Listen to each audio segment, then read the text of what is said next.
Bom dia, boa tarde, boa noite. Gostaria de saudar os irmãos com a paz do Senhor. Hoje teremos um tema duplo, teremos duas palavras de Deus. Por favor, então, meus irmãos, abram a palavra de Deus no livro de 1 Samuel, no capítulo 2, no versículo 2, que diz o seguinte: Não há nenhum santo como o Senhor, pois não há nenhum além de ti. Tampouco há uma rocha como o nosso Deus. Palavra maravilhosa. Essa é a oração de Ana, quando ela finalmente conseguiu ter o filho dela, Samuel. Ana era uma mulher estéril. Ana não podia ter filhos. Durante muitos anos ela chorava porque a outra esposa do marido dela dava vários filhos e ela não dava nenhum.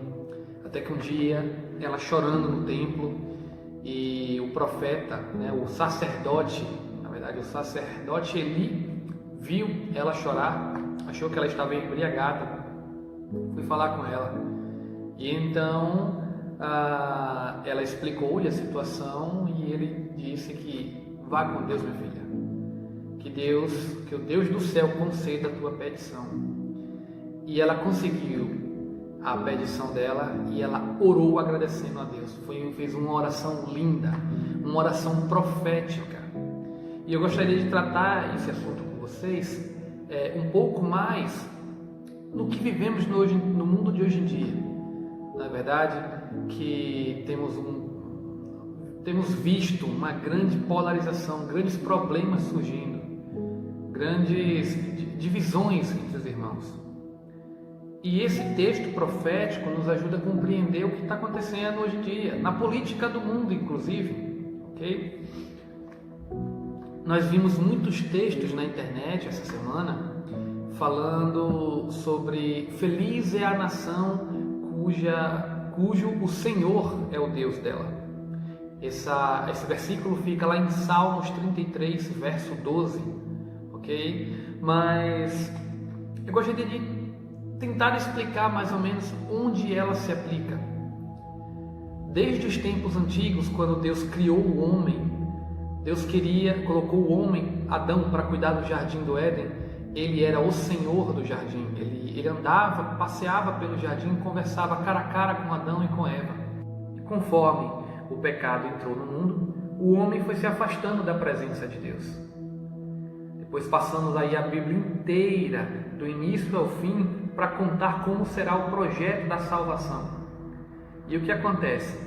Conforme o homem ia se afastando de Deus, ele ia entrando em um mundo de pecado, cada vez mais distante, cada vez mais o quê?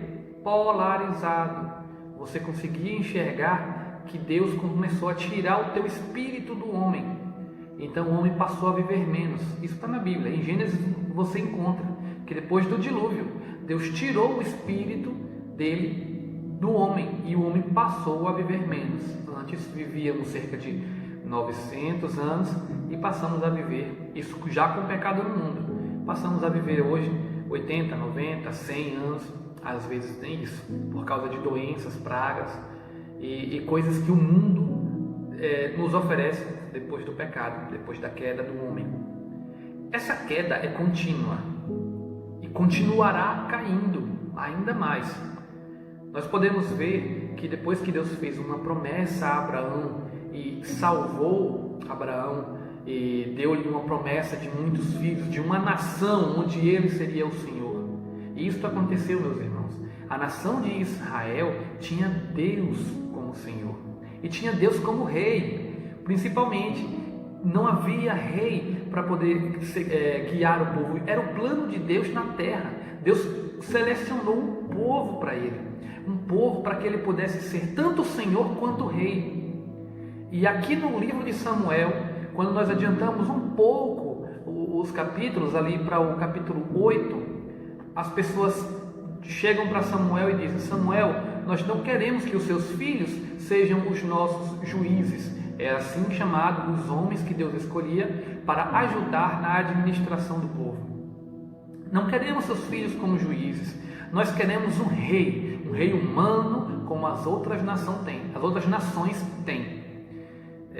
Meus irmãos, Samuel ficou extremamente triste, porque vocês imaginam uma nação onde Deus é o próprio rei, Deus é o próprio Senhor.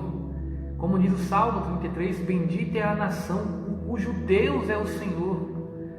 E então, quando Samuel ora para Deus dizendo a petição do povo, Deus disse: dá o que eles querem, dá o que eles querem, porque eles não estão rejeitando a ti, Samuel, eles estão rejeitando a mim, que sou o Deus deles.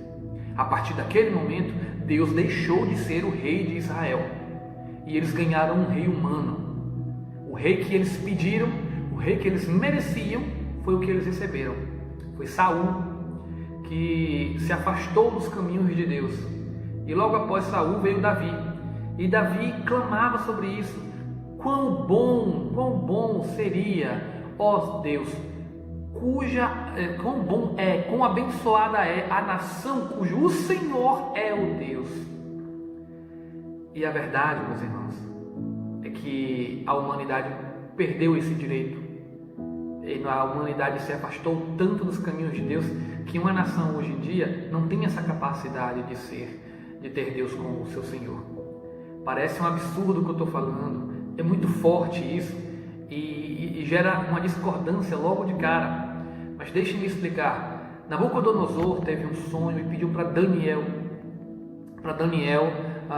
interpretá-lo. Daniel, com auxílio de Deus, com muita oração, interpretou o sonho de Nabucodonosor, que dizia que viria um reino com a cabeça de ouro, que era o próprio reino atual da Babilônia.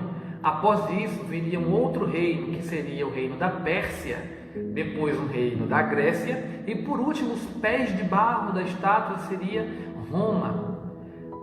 Roma se dividiria e então viria a pedra angular, a pedra que é Jesus Cristo, com o reino dos céus. E então o Senhor passaria a ser o rei das nações. Somente na volta de Jesus é que nós vamos ter o Senhor Deus como rei. Jesus como rei e o Senhor Deus como Senhor da nação. Essa parte, esse salmo que diz isso, só acontecerá quando Jesus voltar. Não haverá nenhuma nação dominando o mundo. Eu vi muitas pessoas a dizer que a China, juntamente com a Rússia, juntamente com o Brasil de esquerda, juntamente com Venezuela e Coreia do Norte, enfim, várias teorias de que se juntariam, fariam uma ordem mundial para dominar. A Bíblia nos conta claramente que não haverá nenhum reino dominando. Durante a Segunda Guerra Mundial, quando diziam que a Alemanha podia dominar, nunca poderia acontecer, porque já estava previsto na Bíblia que o próximo reino mundial na Terra seria o de Jesus Cristo. Seria não, será. Eu tenho fé, eu acredito e eu quero estar lá com Ele. Amém? Uma outra palavra que nós ouvimos muito e continuamos ouvindo é que os irmãos têm que se unir para escolher bem a nossa liderança. Eu tenho uma coisa para te mostrar aqui em 1 Coríntios, onde Paulo fala sobre isso, no capítulo 1, do verso 10 ao 13, e diz assim: rogo-vos, porém, irmãos, pelo nome do nosso Senhor Jesus Cristo, que digais todos uma mesma coisa, e que não haja divisões entre vós. Antes, sejais perfeitamente unidos em uma mesma mente e em um mesmo julgamento. Pois tem-me sido declarado a respeito de vós, irmãos meus, pelos que são da casa de Cloé, que há contenda entre vós. Agora digo isso a cada um de vós que diz: eu sou de Paulo, eu sou de Apolo, eu sou de Cefas, eu sou de Cristo. Está Cristo dividido? Foi Paulo crucificado por vós? Por acaso vocês foram batizados em nome de Paulo, de Pedro, de Cefas? Por acaso foi Pedro que morreu na cruz por vocês? É isso que Paulo está falando aqui. Enquanto os irmãos estavam brigando por causa de uma liderança, seja do que for, meus irmãos, seja uma liderança espiritual, seja o pastor da igreja, eu prefiro o pastor tal, prefiro o pastor tal, prefiro o presidente tal, prefiro o presidente tal. A Bíblia nos diz que nós temos que ter uma união, mas a união que nós vamos ter é em Cristo. Todos nós temos Cristo porque foi somente Cristo que morreu por nós. Se o irmão vai escolher o candidato A ou o candidato B, que diferença isso vai fazer para você? Em Romanos 14, verso 1 em diante, diz o seguinte: recebei ao fraco na fé, mas não para discutir assuntos duvidosos.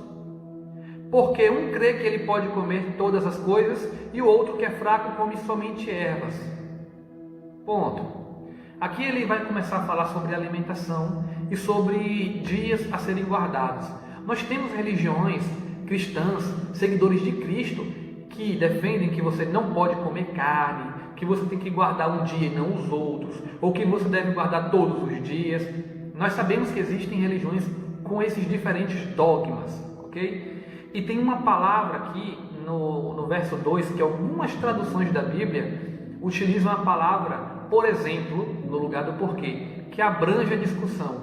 Você vai entender agora quando eu trocar essa palavra do por exemplo, eu vou ler, ok? Mais uma vez. Recebei ao fraco na fé, mas não para discutir assuntos duvidosos. Por exemplo, um crê que ele pode comer todas as coisas, o outro, que é fraco, come somente ervas. Quem come, não despreze o que não come, e o que não come, não julgue o que come, porque Deus o recebeu. Está entendendo até aqui? Quem és tu que julgas o servo do outro homem? Não somos todos servos de Deus, servos de Jesus Cristo? Por que então que o nosso irmão tem o direito de nos julgar? Não tem. Pelas nossas escolhas? Vejamos. Para seu próprio Senhor ele está em pé ou cai, mas ele estará firme, porque Deus é capaz de o fazer ficar em pé. Um homem considera um dia superior ao outro e o outro considera todos os dias iguais.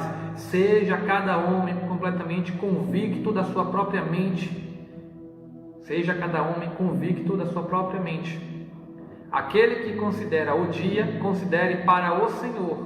E aquele que não considera o dia, para o Senhor não considera. E quem come, para o Senhor come, porque dá graças a Deus. E o que não come, para o Senhor não come e dá graças a Deus. Porque nenhum de nós vive para si, e nenhum homem morre para si. Porque se vivemos, para o Senhor vivemos. Se morremos, para o Senhor morremos. Portanto, vivendo ou morremos, somos do Senhor. Existe uma outra passagem, eu não vou abrir, só vou apenas citar. Em 1 Coríntios, capítulo 10, no verso 31, que diz: quer comais, quer bebais, faça tudo para a honra e glória do Senhor. Sabe o que quer dizer isso, meus irmãos?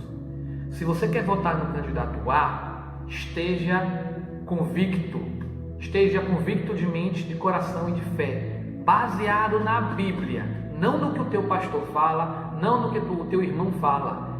O cristão anda pela Bíblia. Questão dogmática, o pastor e a igreja doutrina, ok, mas desde que esteja dentro da Bíblia. Aqui está dizendo isso. A própria Bíblia está dizendo isso. Que quer comais, quer bebais, faça tudo para a honra e glória do Senhor.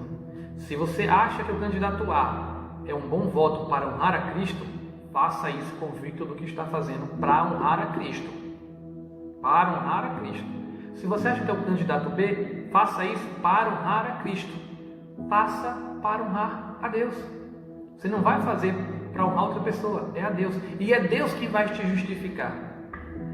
E aí é que nós entramos agora no impasse. Isso se aplica a tudo da nossa vida. O Paulo dá 2 exemplos simples: dias de guarda, comida, alimentação. E o que nós vemos são os irmãos brigando por poucas coisas, pessoas bloqueando umas às outras, pessoas apontando o dedo, dizendo vocês são isso, vocês são aquilo. Sabe quem está por trás de tudo isso? Não é Deus. A palavra do dia de hoje, a palavra de ontem, seria justamente aquela oração de Ana, que Deus é a nossa rocha. Naquele mesmo capítulo de 1 Samuel, no capítulo 2, na oração de Ana, ela vai falando que é Deus quem institui reis, é Deus quem coloca o pobre para cima, para baixo, é Deus quem vem e que reina. Inclusive, o último versículo da oração dela, ela diz que Deus virá e reinará sobre o povo. Deus colocará o seu rei para reinar sobre as nações, sobre o mundo inteiro, de ponta a ponta. De ponta a ponta. E aí eu te pergunto, essa oração dela tem exatamente a ver com isso. Enquanto os irmãos estão brigando para dizer que um está com Deus e o outro não está, se você é cristão tem que votar em candidato A ou candidato B, quem está ganhando é só o diabo. É isso mesmo que você está ouvindo. Quem está ganhando com essa discussão é o diabo. E o que o diabo está ganhando? Você. O diabo está ganhando você. Vamos abrir agora a nossa Bíblia em Mateus, capítulo 6, verso 9 ao 14. Orai, pois, da seguinte maneira: Pai nosso que estás no céu, santificado seja o teu nome, venha o teu reino e seja feita a tua vontade, na terra como é no céu.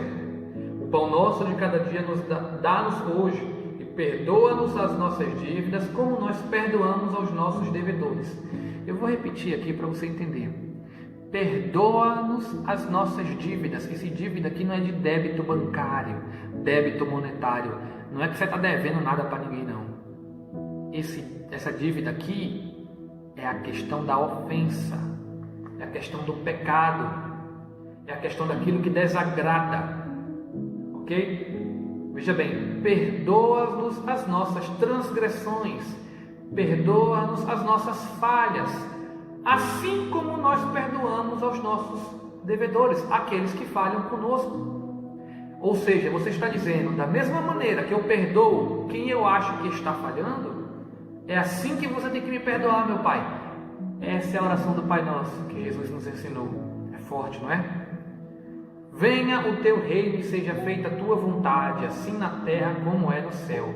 O pão nosso de cada dia dá-nos hoje, perdoa as nossas dívidas, assim como nós perdoamos os nossos devedores. Não nos conduza à tentação, mas livra-nos do mal, porque teu é o reino, é o poder, a glória, para sempre. Amém. Verso 14. Porque se perdoardes aos homens as suas transgressões, também o vosso Pai Celeste vos perdoará. Então, meu irmão, por que se o teu irmão tem uma opinião diferente sobre como adorar a Deus, se teu irmão tem uma opinião diferente de quem vai escolher nas eleições, quem vai votar, porque ele tem uma opinião diferente, você vai ficar com raiva dele? Você vai simplesmente bloquear ele da tua rede social, é isso? Você acha que isso é pregar o perdão? Você acha que é isso que é pregar a união? Não somos todos de Cristo? A nossa unidade é Cristo Jesus. E Cristo Jesus diz, perdoa as falhas das outras pessoas. Porque se ele faz alguma coisa acreditando que é para a honra e glória de Deus, é Deus que vai julgá-lo, não é você. A divisão que acontece, quem está ganhando é só o diabo. Porque se você não perdoa teu irmão, se você fica com raiva do teu irmão porque ele tem uma opinião diferente da tua, Deus não vai te perdoar. Porque se você não perdoa, Deus não te perdoa. Está escrito aqui na Bíblia. Está escrito na Bíblia, foi Jesus quem falou. Meu irmão, vamos orar o Pai Nosso, vamos pedir a Deus que nos dê um discernimento, vamos pedir a Deus que tire isso. A Bíblia diz que que duas pessoas que não concordam não precisam andar juntas. Mas você tem que liberar o perdão. Nós devemos ser unidos em amor. Cadê o amor fraternal? Lá em 1 Pedro ele diz que a última das virtudes, a maior qualidade que uma pessoa pode ter é o amor. E é o amor que a Deus sobre todas as coisas e ao próximo como a ti mesmo. Se você está odiando teu irmão por causa da opinião política dele, está pecando no segundo mandamento, é bem resumido que Deus nos deu. Então, vocês estão entendendo a gravidade disso, desse tema? O inimigo está movendo tudo tão bonito. A Bíblia diz assim, que nos fins dos tempos, que o sujo siga se sujando cada vez mais e o limpo siga se limpando cada vez mais. O sujo, suje-se cada vez mais. O limpo, limpe-se cada vez mais. É a polarização. A polarização está descrita na Bíblia. É daqui para pior, meus irmãos. É daqui para pior. A polarização acontecerá. Os irmãos serão testados, todos nós seremos testados, não nas nossas opiniões terrenas, porque o pecado também está em nós. Todos nós somos pecadores, todos nós somos pecadores. O pecado que está no mundo vai nos fazer olhar para um, para outro, e nós teremos várias divisões entre nós de opiniões terrenas. Paulo diz: o que nós podemos ficar unidos, que sejamos, mas a nossa união será em quem? Em Cristo Jesus. Em Cristo Jesus. Crente tem que ler a Bíblia, crente tem que olhar na Bíblia, e aqui na Bíblia diz que o diabo está fazendo de tudo para nos deixar com raiva um dos outros, para nos deixar com raiva um dos outros. Assim Deus não perdoará a nós, e assim Ele conseguirá nos levar para o inferno com Ele. Não quero isso para você, não quero isso para mim, eu não quero isso para ninguém do mundo. Portanto, meus irmãos, vamos nos apegar a Cristo. Vamos nos apegar a Cristo. Amém. Quero fazer a oração do Pai Nosso mais uma vez e dizer: meus irmãos, quando vocês orarem hoje, digam assim a Deus: Deus, por favor, perdoa, perdoa. Eu escolho perdoar, por mais que eu tenha ficado chateado com a opinião do irmão, eu não concordo com ele, eu não concordo com as opiniões dele, mas o Senhor sabe de todas as coisas, e bem-aventurado aqueles que têm sede de justiça, porque estes serão saciados, e não somos nós que vamos fazer justiça, quem vai fazer justiça é Deus. Amém? Juntemos as mãos, façamos assim: Pai nosso que estás no céu, santificado seja o teu nome, e venha a nós o teu reino. Seja feita a tua vontade, assim na terra como no céu. O pão nosso de cada dia nos dai hoje, e perdoa as nossas dívidas, assim como nós perdoamos aos nossos devedores. Não nos deixe cair em tentação, mas livra-nos do mal, pois teu é o poder, o reino e a glória, para sempre. Amém. Amém. Amém, meus irmãos. Quero desejar uma ótima noite para vocês, um ótimo dia, uma ótima tarde. Que Deus os abençoe grandemente, que possamos pedir um coração igual ao Pai, um coração capaz de perdoar. Amém?